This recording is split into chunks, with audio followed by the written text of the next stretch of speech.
ஒரு காதல் கடிதம் வெளி போடும், உன்னை காணும் சபலம் வரக்கூடும்.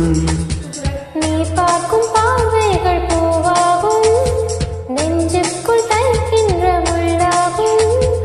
கண்ணேயின் கண்பட்ட காயம் கை வைக்க தானாக ஆறும்.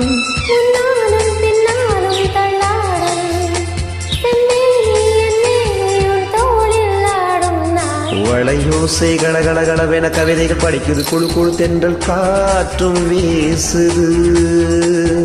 சில நேரம் சிறு சிறு சிறுவில் சிறுவர்கள் படபட துடிப்பில் எங்கும் தேகம் கூசுது. சின்ன பெண் பெண்ணில் வண்ண பூந்தோட்டம், கொட்டட்டும் மேளம்தான் அன்று காதல் தேரோட்டம். வளையோசை கடகடகடவென கவிதைகள் படிக்குது, குழு குழு தென்றல் காற்றும் வீசுது.